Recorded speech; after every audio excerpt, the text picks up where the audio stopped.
Assalamualaikum warahmatullahi wabarakatuh. Selamat datang di Rendra Story Horror. Kisah kali ini berjudul Baca di Hari Terkutuk. Boneka kuntilanak ini mulai hidup. Baik, langsung saja kita ke ceritanya. Namaku Aldi, umur 21 tahun. Aku kuliah di salah satu kampus swasta di Jakarta dan tinggal di sebuah kos tua daerah Jelambar, dekat gang kecil yang katanya dulunya bekas rumah duka. Kos-kosan ini murah, bangunannya dari kayu jati, dan di bagian belakangnya ada kamar kosong yang katanya gak pernah dipakai sejak dulu. Tapi karena kepepet, aku ambil juga kamar itu. Hari pertama pindah, kamar itu bau melati. Gak aneh sih, pikirku. Mungkin bekas penyewa sebelumnya, tapi yang bikin aneh, di atas lemari tua itu, aku nemu sebuah boneka kecil pakai kebaya merah. Mukanya kusam, matanya bening seperti kaca. Bersama boneka itu ada sebuah buku lusuh tertulis di sampulnya. Dari Santi untuk diriku sendiri, jangan dibaca. Awalnya aku anggap itu cuma diari biasa, tapi malam ketiga rasa penasaranku kalah. Aku buka halaman pertama. Tulisan tangannya indah, tapi makin lama dibaca makin gelap isi ceritanya. Santi, nama pemilik diari, ternyata pernah kos di kamar ini juga tahun 1998. Ia cerita soal ibu kos yang suka bersemedi dan tentang anaknya yang suka bermain boneka sendiri, padahal ibu kos itu hidup sendirian. Di akhir halaman ada kalimat, "Bonekaku bernama Anik. Dia baik, tapi jangan pernah bangunin dia malam-malam." Setelah baca itu, aku tutup diarinya. Boneka yang tadinya di atas lemari udah gak ada. Keesokan harinya, aku menemukan bonekanya duduk di pojok kamar, di atas meja belajar. Kupikir aku ngelindur, tapi malam keempat, aku dengar suara tangisan kecil dari arah meja. Kurekam pakai HP, dan jelas banget suara anak perempuan. "Shh, jangan bangunin Ani." Dan dalam video itu, bonekanya berdiri sendiri. Setiap malam, aku lihat isi diarinya berubah. Halaman baru muncul sendiri. Tulisannya merah, bukan tinta. Dan selalu diakhiri dengan kalimat, "Kamu sudah baca. Sekarang, giliranmu temani Ani." Hari ke-6, aku dikunci dari dalam kamar. Semua jendela nggak bisa dibuka. Dan saat aku menoleh, boneka itu duduk di atas kasur, menatap langsung ke arahku. Matanya merah, di lehernya tergantung kalung melati.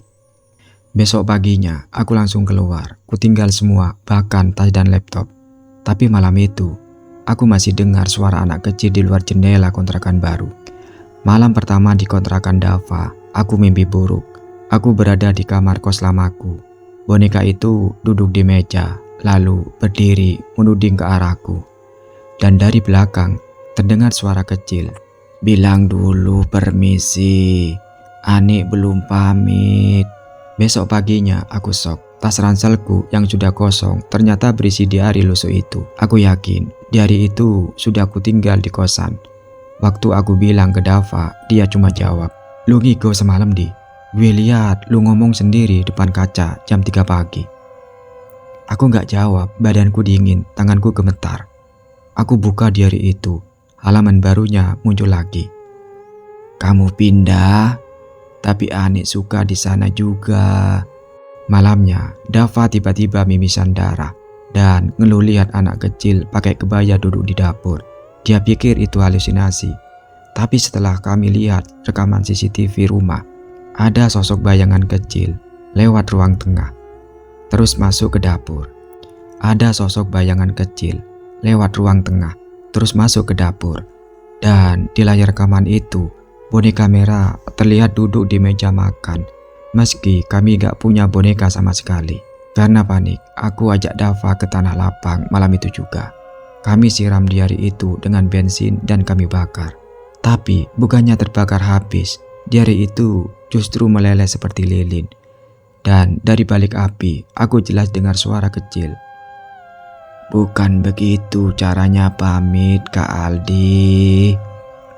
Seketika lampu jalan padam, Dava pingsan, aku terdiam, dan waktu aku menunduk, kakiku ada boneka Anik. lengkap dengan bunga melati dan matanya mengeluarkan darah. Aku sadar sekarang, ini bukan cuma tentang diari. Ani tidak ingin ditinggal. Ani ingin ditemani dan setiap orang yang dekat denganku mulai kena juga. Aku harus cari tahu siapa sebenarnya Santi dan kenapa Ani begitu marah. Setelah kejadian di Tanah Lapang, aku tahu ini gak bisa dihadapi sendiri. Lewat senior kampus yang pernah tinggal di kosan itu, aku dapat petunjuk. Kamar kos yang kamu tempati dulunya bekas ruang praktik dukun perempuan, dan Santi adalah anak sematawayangnya. Aku nekat balik ke kosan itu, tapi suasananya beda. Kamar belakang dikunci, tapi dari dalamnya tercium lagi bau melati. Bu Sulastri, ibu kos bilang, "Kamu udah bangunin yang gak boleh dibangunin. Santi itu udah meninggal, tapi ibunya belum ikhlas." Waktu aku sebut nama Ani, Bu Sulastri langsung pucat. "Itu bukan boneka, itu wadah arwah, tempat nyimpan roh anaknya supaya nggak ikut mati." Bu Sulastri akhirnya cerita semuanya. Dulu anaknya Santi sakit keras, dia nggak mau anaknya meninggal. Jadi dia melakukan ritual kuno, memindahkan jiwa Santi ke boneka merah bernama Ani. Tapi ritual itu gagal separuh jalan, tubuh Santi mati. Tapi arwahnya setengah masuk ke boneka, setengah terjebak di dunia perantara. Hasilnya, boneka itu bisa hidup, menangis dan marah, tapi gak pernah bisa tenang. Malamnya, di kamar kos itu, aku coba rekam pakai kamera malam. Jam 2:17 pagi, di depan cermin, terlihat bayangan Santi berdiri. Tangannya menggenggam boneka Ani dan wajahnya separuh manusia, separuh arang terbakar. Dari dalam cermin dia berbisik, "Kak Aldi, kalau kamu bacain semua halaman diarinya, aku bisa keluar." Aku gemetar. "Keluar kemana?" tanyaku, dan dia jawab dengan senyum menakutkan, "Keluar ke tubuhmu." Saat aku sadar, seluruh halaman diari itu sudah terbuka sendiri dan boneka Ani sudah nggak ada di meja lagi. Tapi ada bekas jejak kaki anak kecil di lantai mengarah ke kasurku.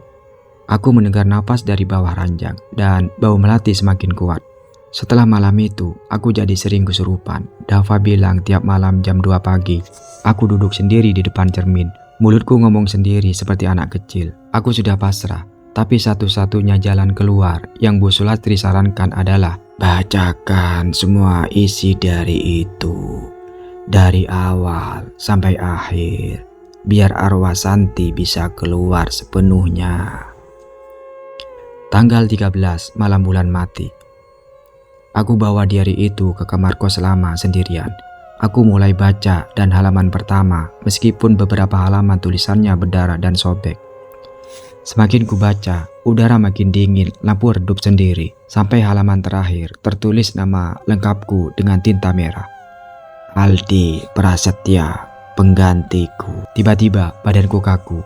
Dari arah pintu, boneka Ani muncul jalan sendiri. Dan di belakangnya terlihat bayangan Santi berdiri tanpa kepala.